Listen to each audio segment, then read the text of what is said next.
Hello students, good evening to everyone. Myself Avinash Kumar. I welcome you on Paradise Education channel. Today we are going to complete the first chapter, the chemical reaction and equation. लेकिन उससे पहले students मैं आपसे request करता हूं, अगर आपने part 1 और पार्ट 2 अगर इस चैप्टर का नहीं देखा है तो पहले आप उसको देख ले ताकि आपको अच्छे से समझ में आए। तो आइए हम the chemical reaction and equation को आज हम कंप्लीट करते हैं। जो उसके कुछ इंपॉर्टेंट टॉपिक्स थे जो बाकी थे आज हम उसको कंप्लीट करते हैं। The types of chemical reaction, the types of chemical reaction में हमको मेनली पढ़ना है कॉम्बिनेशन ऑफ रिएक्शन। ये भी क्या है? The types of chemical reaction. Decomposition reaction, decomposition reaction, displacement reaction, double displacement reaction, oxidation and reduction reaction. ये हमारे क्या है? Types of reaction. तो अब हम क्या करेंगे, इसमें से एक एक करके हम सबके बारे में विथ एग्जाम्पल एंड एक्सप्लेनेशन के साथ इसको हम समझते हैं। पहले combination reaction, the reaction in which two और more elements combine to form a single compound. It means the reaction in which, है ना, द रिएक्शन जिसमें दो और दो से अधिक एलिमेंट्स यानी तत्व को कंबाइन करने से, मिलाने से, to form a single compound, एक सिंगल किस चीज़ का फॉर्मेशन होता है? कंपाउंड का, ठीक है ना, कंपाउंड का। तो उसको हम लोग क्या कहते हैं? Combination reaction. इट मीन्स हम सपोज मान लेते हैं कि ए हमारा क्या है? एक एलिमेंट्स है, प्लस बी भी हमारा क्या है? एक एलिमेंट्स है। हम इस दोनों को कंबाइन कर देते हैं, इसको हम कंबाइन करते हैं तो क्या बन जाएगा? A B. क्या बन जाएगा? A B. क्या बन जाएगा? ए और बी, यानी ए और बी को, यानी कि ए हमारा एक एलिमेंट्स है and second is the B is the elements. तो we are going to combine the A plus B is A B. A B is the compound. तो for example here Mg means magnesium is a elements and oxygen is also elements. तो both elements combine and form a magnesium oxide, MgO, है ना। यानी magnesium एक elements है, oxygen भी एक elements है, ये दोनों कंबाइन करके क्या बनाया? मैग्नीशियम ऑक्साइड, मैग्नीशियम ऑक्साइड यानी MgO। यानी दो एलिमेंट्स मिलकर के एक कंपाउंड का फॉर्मेशन किया। इस प्रकार के रिएक्शन जो दो एलिमेंट्स मिल करके एक सिंगल कंपाउंड का, यानी कि दो रिएक्टेंट मिल करके एक सिंगल प्रोडक्ट का फॉर्मेशन करता है, वो कहलाता है combination reaction. Second example H2 + O2, यानी कि H हाइड्रोजन का एक एलिमेंट्स है, ऑक्सीजन भी क्या? एक एलिमेंट्स है। दोनों एलिमेंट्स मिल करके एक सिंगल प्रोडक्ट का फॉर्मेशन किया, H2O लिक्विड यानी कि वाटर। ये अभी बैलेंस नहीं है, इसको हम बैलेंस करते हैं। Here magnesium, the number of atoms of magnesium is single in the reactant and also in the product number of atoms of magnesium is only one. And second our elements is the oxygen, the number of atoms of oxygen in the reactant is 2, but the number of atoms of oxygen in the product is only 1. So we have to be balance the number of atoms of oxygen. If we put here 2, the oxygen is balanced, no oxygen is balanced. But in the second step magnesium is unbalanced in the reactant, because if you put here 2, the magnesium will be the 2 number of atoms of magnesium, but number of atoms of oxygen is 2, and here also the number of atoms of oxygen is also 2. If again in the second step, if again we put here 2, it will be balance, है ना। कल मैंने आपको बताया था जो कैसे हम एक किसी भी केमिकल इक्वेशन को कैसे बैलेंस करते हैं। पहला स्टेप में हमने क्या किया, यहाँ देखा मैग्नीशियम का एक एलिमेंट्स है, यहाँ भी देखा मैग्नीशियम एलिमेंट्स का यहाँ पे एक एटम्स है, यहाँ भी मैग्नीशियम एलिमेंट्स का एक एटम्स है। तो ये इधर तो पहला स्टेप में सेम था, इक्वल था, लेकिन जब दूसरे एलिमेंट्स को ऑक्सीजन को देखा तो यहाँ number of atoms of oxygen कितने थे? 2, लेकिन इसमें 1 थे। तो जैसे हमने यहाँ पे 2 डाला तो यहाँ number of atoms of oxygen कितने हो गए? 2, यहाँ भी 2। तो इस प्रकार से ऑक्सीजन बैलेंस हो गया, लेकिन जैसे ही हमने 2 यहाँ पे डाला मैग्नीशियम फिर से अनबैलेंस हो गया, उसको फिर से बैलेंस करने के लिए यहाँ पे 2 डाला, तो जैसे ही ये क्या हो गया? बैलेंस हो गया। अब ये बैलेंस हो गया तो इस प्रकार से रिएक्शन दो एलिमेंट्स मिल करके एक सिंगल प्रोडक्ट का फॉर्मेशन कर रहा है, यानी कंपाउंड का, उसको हम लोग क्या बोलते हैं, combination reaction.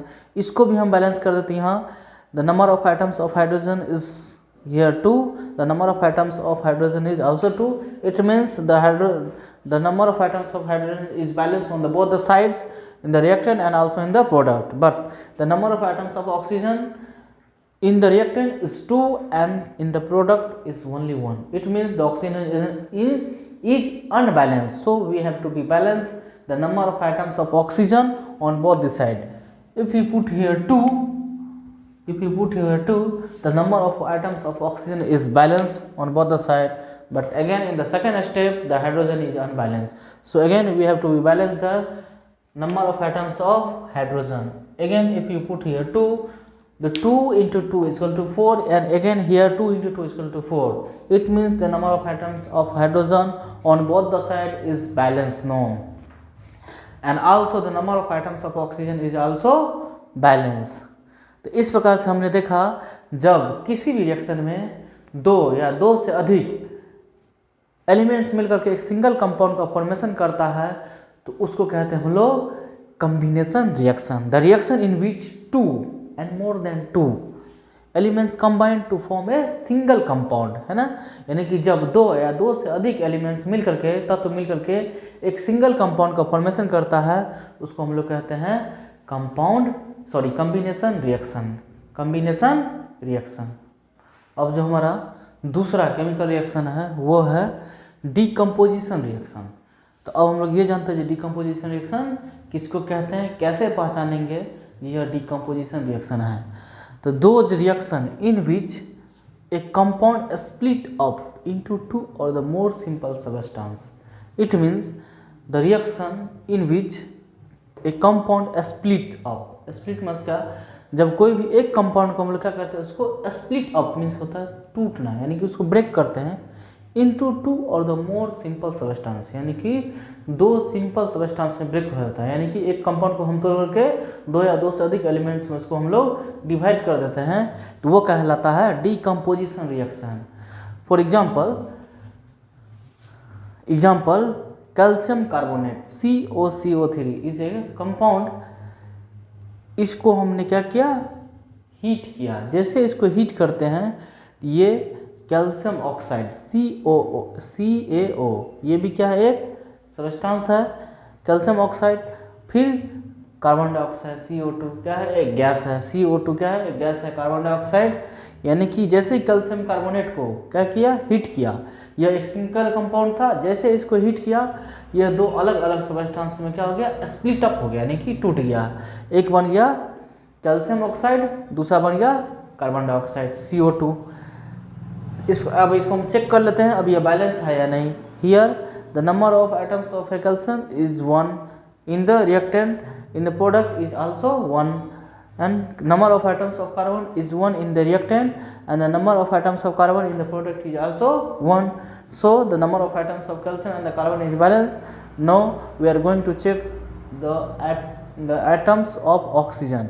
Here is the 3 in the reactant and here is also 3, here 2 and 1 is 3. It means this reaction is already balanced. अब हम ये समझ गए, जब यानी कि कॉम्बिनेशन रिएक्शन और डीकम्पोजिशन रिएक्शन, इट मीन्स क्या है, दोनों आपस में एक दूसरे का अपोजिट है। अपोजिट कैसे है, तो कॉम्बिनेशन रिएक्शन में क्या होता है, दो एलिमेंट्स मिलकर के एक सिंगल कंपाउंड का फॉर्मेशन करता है, यानी कि दो सबस्टेंस मिलकर के एक सिंगल कंपाउंड का फॉर्मेशन करता है। और यहाँ पे एक सिंगल कंपाउंड टूट करके दो सिंपल सबस्टेंसेस का फॉर्मेशन करता है, यानी कि दो सिंगल एलिमेंट्स का और सबस्टेंसेस का फॉर्मेशन करता है। एक सिंगल कंपाउंड टूट करके उसमें क्या था, जो एक दो सबस्टेंसेस मिलकर के सिंगल कंपाउंड का फॉर्मेशन करता था, इसमें एक सिंगल कंपाउंड ब्रेक होकर के दो सबस्टेंसेस का फॉर्मेशन करता है। इस प्रकार से हम कह सकते हैं the combination reaction is the opposite to the decomposition reaction, यानी कि ये कॉम्बिनेशन रिएक्शन जो है डीकम्पोजिशन रिएक्शन में क्या है, उल्टा है। क्या है, उल्टा है। यहाँ पे हम इसको देख सकते हैं और समझ सकते हैं। फिर एक दूसरा हम लेते हैं, सपोज एक सिंपल सा एग्जांपल, H2O, क्या लेते हैं हम? H2O, ये क्या हो गया? वाटर। आप लोग इलेक्ट्रोलाइसिस प्रोसेस जानते होंगे। अगर हम क्या करेंगे, वाटर में हम क्या करेंगे, इलेक्ट्रिसिटी को हम पास कराएंगे। जैसे इलेक्ट्रिसिटी को पास कराएंगे तो यहाँ पर क्या होगा, हाइड्रोजन अलग हो जाएगा प्लस ऑक्सीजन भी अलग हो जाएगा। यानी कि यहाँ पे यह एक लिक्विड था, क्या था? लिक्विड। जैसे इसमें इलेक्ट्रिसिटी को पास कराया तो इलेक्ट्रिसिटी के प्रेजेंट में ये भी एक गैस बन गया, ये भी एक गैस बन गया। यहाँ number of atoms of hydrogen 2, number of atoms of hydrogen is 2, but oxygen is unbalanced, so we have to be balance the number of atoms of oxygen.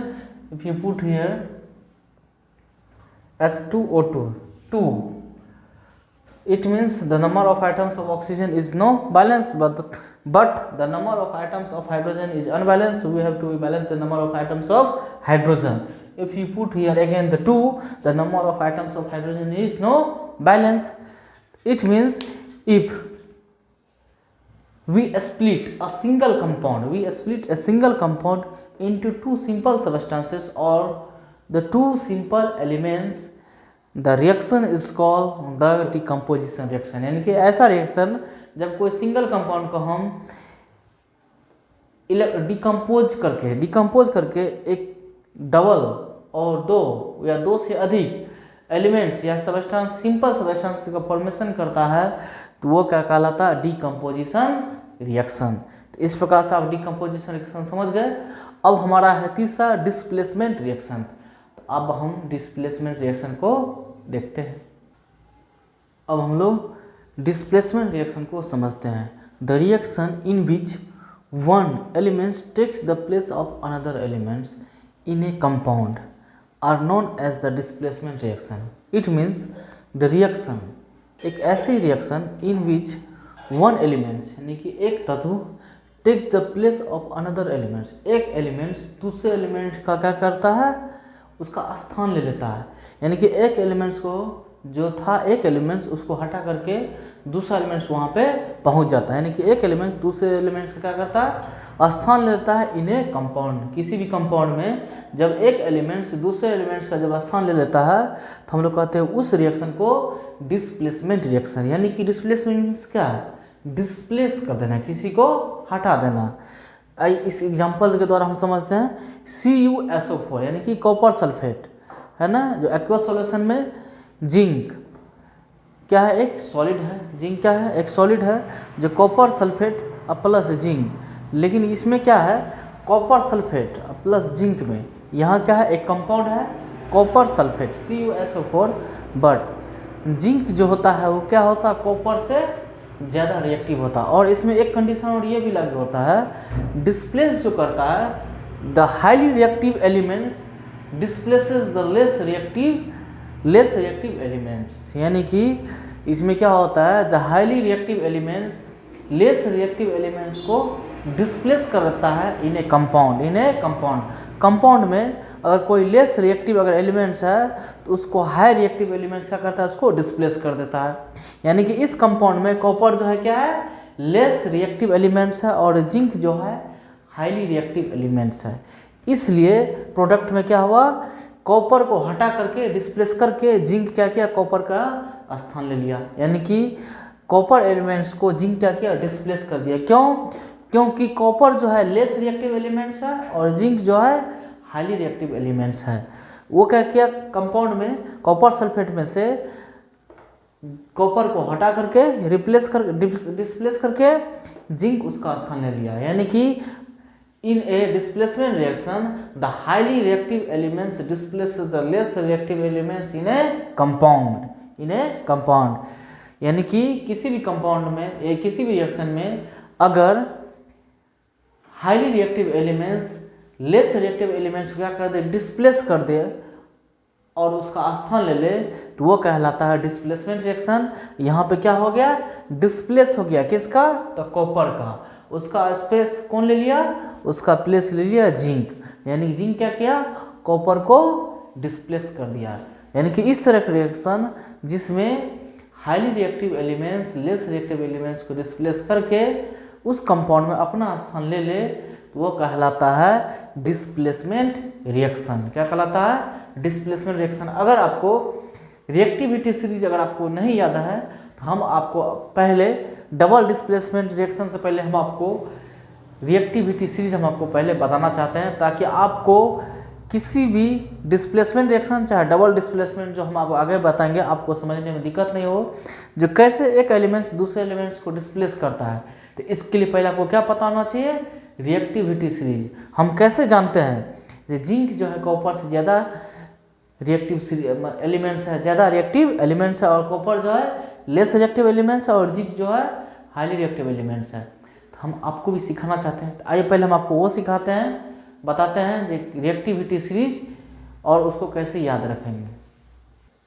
तो ये स्टूडेंट, ये है हमारा रिएक्टिविटी सीरीज ऑफ एलिमेंट्स। अगर आपको ये reactivity series अगर याद हो जाए स्टूडेंट, ये रिएक्टिविटी सीरीज अगर आपको याद हो जाए तो आपको डिस्प्लेसमेंट रिएक्शन और डबल डिस्प्लेसमेंट रिएक्शन में आपको बिल्कुल भी दिक्कत नहीं होगा। लेकिन आपको इस सीरीज को याद करना पड़ेगा। ये क्या है? जो सबसे ज़्यादा हाईली रिएक्टिव एलिमेंट्स है वो ऊपर है, जो सबसे लेस रिएक्टिव एलिमेंट्स है वो सबसे नीचे है। यानी कि ये सीरीज ये बता रहा है जो सबसे ज़्यादा हाईली रिएक्टिव एलिमेंट्स क्या हो गया? पोटासियम। उसके बाद क्या है? सोडियम। यानी कि हाईली हो गया कौन सा? पोटासियम। और सबसे लीस्ट रिएक्टिव एलिमेंट्स कौन सा हो गया? ओरम, यानी कि गोल्ड। ये गोल्ड क्या हो गया? हमारा सबसे लीस्ट रिएक्टिव एलिमेंट्स है। ये शायद ही किसी दूसरे एलिमेंट्स के साथ रिएक्ट करता है। ये सबसे लेस रिएक्टिव एलिमेंट्स है। और ये सोडियम जो है क्या है? सबसे हाईली रिएक्टिव एलिमेंट्स, पोटासियम। तो ये हो गया potassium, sodium, calcium, magnesium, aluminium, zinc, iron, tin, lead, hydrogen और copper, mercury, silver and gold. ये इतने एलिमेंट्स हैं जो रिएक्टिविटी सीरीज में आता है। अगर आपको ये सीरीज अगर याद हो जाए तो आपको डिस्प्लेसमेंट रिएक्शन और डिस्प्लेसमेंट रिएक्शन में बिल्कुल भी दिक्कत नहीं होगा। लेकिन मैं आपको एक छोटा सा ट्रिक बताता हूँ जो कैसे आप इस रिएक्टिविटी सीरीज को याद रखेंगे। आप एक छोटा सा ट्रिक ये है, आपको ऐसे याद करना है। के से हो गया करक, एन से हो गया नाथ, सी से हो गया का, एम जी से मग। करकनाथ का mug aluminium, zinc, iron, tin, pub है। करकनाथ का mug aluminium, zinc, iron, tin, pub है। यानी कि करकनाथ का जो मग है वो किस चीज़ का बना है? एल्युमिनियम, जिंक, आयरन, टीन और पब से बना है। किस चीज़ का बना है? करकनाथ का जो मग बना है किस चीज़ से बना है? एल्युमिनियम, जिंक, आयरन, टीन और पब से बना है। यानी कि क्या है? करकनाथ का मग क्या है? एल्युमिनियम, जिंक, आयरन, टीन और पब है। यहाँ तक आपको याद हो जाएगा इस ट्रिक के द्वारा। यानी कि करकनाथ का mug aluminium, zinc, iron, tin, pub है। टीन, पब है। उसके बाद आप ये चार का लास्ट का ऐसे याद हो जाएगा। Copper, HgAgNAu, copper, HgAgAu, copper, HgAgAu, यानी कि copper, mercury, silver and gold. करकनाथ का mug aluminium, zinc, iron, tin, pub है। इस ट्रिक के द्वारा आप इसको आराम से याद रख सकते हैं, इस रिएक्टिविटी सीरीज को।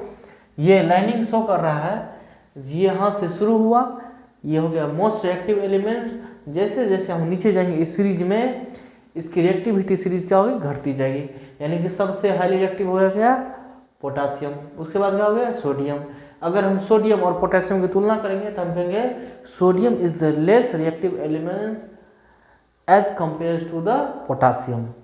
अगर हम जिंक और पोटासियम की तुलना करेंगे तो हम कहेंगे zinc is the less reactive elements as compare to the potassium.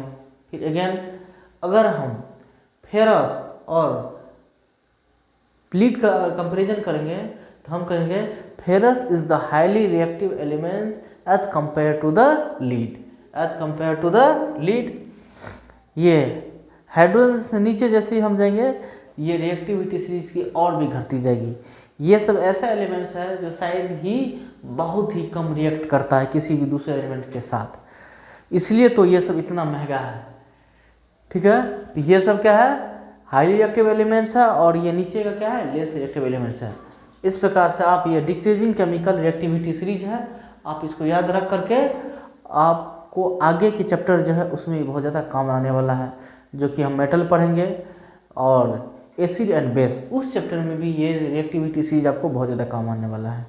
अब हम लोग देखते हैं डबल डिस्प्लेसमेंट रिएक्शन। इसको डिफिनेशन पहले हम लोग देखते हैं, the reaction in which two compounds react by exchange of ions, यानी कि the reaction in which the two compounds react by exchange of ions, यानी कि जिस रिएक्शन में दो कंपाउंड्स क्या करता है, अपने आयंस को एक्सचेंज करते हैं। क्या करते हैं, आयंस को एक्सचेंज करते हैं।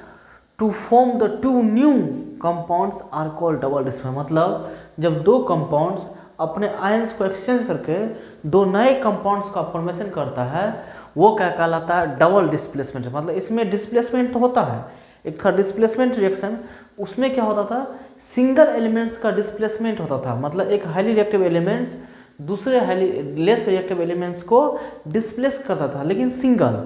लेकिन डबल डिस्प्लेसमेंट में क्या होता है, डबल, यानी कि एक हाईली रिएक्टिव एलिमेंट्स दूसरे कंपाउंड के लेस रिएक्टिव एलिमेंट्स को डिस्प्लेस करता है, फिर दूसरे कंपाउंड्स का क्या करता है, हाईली रिएक्टिव एलिमेंट्स फिर दूसरे लेस रिएक्टिव एलिमेंट्स को डिस्प्लेस, यानी कि डबल डिस्प्लेसमेंट होता है।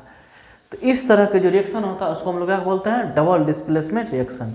फॉर एग्जांपल यहाँ देखिए AgNO3 plus NaCl, NaCl is formed AgCl plus NaNO3। इसमें क्या है, यहाँ पर सोडियम जो है Ag की तुलना में, हम रिएक्टिविटी सीरीज देखे थे, जो सोडियम जो था Ag की तुलना में क्या था, हाईली रिएक्टिव था, यानी कि मरकरी जो था सोडियम की तुलना में लेस रिएक्टिव एलिमेंट्स था, और सोडियम जो है हाईली रिएक्टिव एलिमेंट्स, यानी कि ये सोडियम क्या करेगा, Ag को क्या करेगा, डिस्प्लेस कर देगा। Ag को क्या करेगा, डिस्प्लेस कर देगा, यानी कि यहाँ देखिए Ag को क्या किया, Ag को क्या किया, सोडियम डिस्प्लेस कर दिया, है ना। तो क्या किया, जो सोडियम जहाँ पे सोडियम था, यानी कि सोडियम क्या किया, Ag का स्थान ले लिया, यानी कि सोडियम क्या किया, Ag का स्थान ले लिया। सोडियम क्या किया, Ag का स्थान ले लिया, Ag क्या किया, Na के स्थान पर चला गया। Ag क्या हो गया, Na के स्थान पे चला गया। यहाँ देखिए क्या हो गया, AgCl और NO3 के स्थान पर क्या चल गया, Na, यानी कि Ag के स्थान पर क्या चल गया, Na, यानी कि NO3 के साथ कौन जाके ऐड हो गया, Na। सोडियम क्या हो गया, NO3 के साथ क्या हो गया, ऐड हो गया, और बाकी जो खाली स्थान बच गया वहाँ बेचारा किसको जाना पड़ गया, सिल्वर को। क्यों, क्योंकि Ag क्या है, लेस रिएक्टिव एलिमेंट्स है। तो NO3 के जाके कौन ऐड हो गया है, सोडियम, और जो इसका जो खाली स्थान बच, जैसे ही यहाँ से अपना स्थान चेंज करेगा, यहाँ खाली हो गया, तो लेस रिएक्टिव एलिमेंट्स वहाँ बेचारा आराम से जाकर उसका स्थान ग्रहण कर लेगा। तो AgCl हो गया और प्लस NaNO3। इस प्रकार से देखिए क्या हो गया, डबल डिस्प्लेसमेंट। क्या हो गया, डबल डिस्प्लेसमेंट। फिर देखिए यहाँ BaCl2 प्लस Na2SO4। तो यहाँ पे बेरिलियम जो है सोडियम की तुलना में क्या है, लेस रिएक्टिव एलिमेंट्स है। तो सोडियम क्या करेगा, बेरिलियम का स्थान ले लेगा, अब बाकी जो खाली स्थान बच जाएगा सोडियम का, बेचारा आराम से बेरिलियम उसका स्थान ले लेगा। तो उसी प्रकार से यहाँ देखिए क्या हो गया, बेरिलियम क्लोराइड और सोडियम सल्फेट में क्या है, सोडियम जो हाईली रिएक्टिव एलिमेंट्स है, और बेरियम क्लोराइड में क्या है, Ba जो है लेस रिएक्टिव एलिमेंट्स है। तो सोडियम क्या करेगा, Ba को डिस्प्लेस कर देगा, Cl2 के साथ जाके क्या होगा, जुट जाएगा। क्या होगा, Cl2 के साथ जाकर के जुट गया। तो यहाँ पर देखिए Ba क्या होगा, SO4 के साथ जाके जुटा, और Na2 किसके साथ जाके जुट गया, सोडियम Cl के साथ जाके, क्लोराइड के साथ जाके जुट गया। तो ये बन गया सोडियम क्लोराइड, और ये बन गया बेरियम सल्फेट। इस प्रकार से हमने देखा एक highly reactive elements less reactive elements को डिस्प्लेस करके किसी भी कंपाउंड में वो क्या कर लेता है, अपना डबल डिस्प्लेसमेंट कर रहा है, जिसको कह रहे हैं क्या, हम लोग जानते हैं, जिसको कहते हैं डबल डिस्प्लेसमेंट रिएक्शन। इस प्रकार से हम जब बोर्ड के एग्जाम में जब आएंगे रिएक्शन को आइडेंटिफाई करने के लिए कि कौन सा डिकम्पोजिशन रिएक्शन है, कौन सा कॉम्बिनेशन रिएक्शन है, कौन सा डबल डिस्प्लेसमेंट रिएक्शन है, कौन सा डिस्प्लेसमेंट रिएक्शन है, कौन सा ऑक्सीडेशन रिएक्शन है, कौन सा रिडक्शन रिएक्शन है। अब हमारा अंतिम और इम्पोर्टेंट रिएक्शन भी है, वह है oxidation and reduction reaction. The addition of oxygen to a substance, यानी किसी भी सबस्टेंस में हम ऑक्सीजन को ऐड कर दें, and the removal of hydrogen from a substance is called oxidation. यानी कि किसी भी रिएक्शन में और ऑक्सीजन के एडिशन हो रहा है और हाइड्रोजन का क्या हो रहा है, रिमूवल हो रहा है, यानी कि हाइड्रोजन को हटाया जा रहा है, तो उसको हम लोग क्या कहेंगे, ऑक्सीडेशन। और द एडिशन ऑफ हाइड्रोजन, अगर किसी भी रिएक्शन में हाइड्रोजन को ऐड किया जा रहा है एंड और ऑक्सीजन को क्या किया, रिमूव कर दिया जाए, तो क्या हो जाएगा, reduction reaction. The addition of hydrogen to a substance and the removal of oxygen from a substance is called reaction. यानी कि जब किसी भी रिएक्शन में हाइड्रोजन को ऐड किया जाए और ऑक्सीजन को रिमूव कर दिया जाए तो वो क्या कहलाएगा, रिडक्शन रिएक्शन। जब ऑक्सीजन को ऐड कर दिया जाए और हाइड्रोजन को रिमूव कर दिया जाए तब क्या कहलाएगा, ऑक्सीडेशन रिएक्शन। और ये दोनों रिएक्शन एक साथ होता है, अलग अलग बहुत कम होते हैं, लेकिन ये दोनों रिएक्शन साथ साथ काम करते हैं। फॉर एग्जांपल CuO यानी कि कॉपर ऑक्साइड अब प्लस H2, इसको जब हीट किया गया तो बन गया क्या, कॉपर H2O, कॉपर H2O यानी कि वाटर का फॉर्मेशन। लेकिन इसमें क्या हो गया, यहाँ CuO ऑक्सीजन को क्या किया, रिमूव कर दिया गया कॉपर के साथ, प्रोडक्ट में क्या किया, कॉपर क्या हो गया, रिमूव हो गया कॉपर के साथ, कॉपर के साथ जो ऑक्सीजन था वो प्रोडक्ट में जाकर ऑक्सीजन क्या हो गया, रिमूव हो गया, तो रिमूवल ऑफ ऑक्सीजन। और रिमूवल ऑफ ऑक्सीजन क्या कहलाता है, रिडक्शन। यानी कि यहाँ पे किस चीज़ का प्रोसेस हुआ, रिडक्शन का प्रोसेस हुआ। कौन सा रिएक्शन, रिडक्शन। ये हो गया हमारा रिडक्शन रिएक्शन। फिर यहाँ पे H2 ऑक्सीजन के साथ जुट गया, यानी कि एडिशन ऑफ ऑक्सीजन, यानी कि H2 के साथ कौन जुट गया, ऑक्सीजन। यानी कि क्या होगा, addition of oxygen. Addition of oxygen is called oxidation reaction, is called oxidation reaction. यहाँ पे देखिए रिडक्शन और ऑक्सीडेशन दोनों साथ साथ हो रहा है। इस प्रकार से हम देख सकते हैं जब किसी भी रिएक्शन में जब रिमूवल ऑफ ऑक्सीजन हो, यानी ऑक्सीजन का रिमूवल हो, और कहीं पे ऑक्सीजन का जब एडिशन हो, तो जहाँ पे ऑक्सीजन का क्या होगा, रिमूवल होगा, वो होगा रिडक्शन। जहाँ ऑक्सीजन का एडिशन होगा क्या होगा, ऑक्सीडेशन। जहाँ पे हाइड्रोजन का एडिशन होगा वो क्या कहलाएगा, रिडक्शन। जहाँ हाइड्रोजन का रिमूवल होगा वो क्या कहलाएगा, ऑक्सीडेशन। इस प्रकार से हम ऑक्सीडेशन और रिडक्शन रिएक्शन को पहचान सकते हैं। अब इसमें बोर्ड के एग्जाम में जो क्वेश्चन आएंगे आइडेंटिफाई करने के लिए, कौन सा ऑक्सीडेशन रिएक्शन है, कौन सा रिडक्शन रिएक्शन है, कौन सा डबल डिस्प्लेसमेंट है, कौन सा डिस्प्लेसमेंट, कौन सा कॉम्बिनेशन रिएक्शन है, कौन सा डिकम्पोजिशन। इस प्रकार से आप एग्जाम में, अब जब भी आपको एग्जाम में क्वेश्चन आएंगे तो आप उसको आराम से आइडेंटिफाई कर सकते हैं। इस प्रकार से हमने क्लास 10 केमिस्ट्री का आज पूरा का पूरा पहला चैप्टर कंप्लीट कर दिया। अगर आपको कोई भी डाउट हो, कोई भी क्वेश्चन हो, कोई भी संदेह हो, जरा सा भी आप कमेंट्स में आप हमें पूछ सकते हैं। अगर आपको कोई भी डाउट रह जाए तो मैं कोशिश करूंगा फिर से उस पर एक वीडियो बनाकर आपके डाउट को हम क्लियर कर दें। इसके लिए आप थैंक्स। और इस वीडियो को अगर आपको मेरा पढ़ाया हुआ अगर आपको पसंद आए तो प्लीज़ इस वीडियो को लाइक, शेयर एंड सब्सक्राइब करें एंड बेल आइकन को दबाना ना भूलें। Thanks to everyone.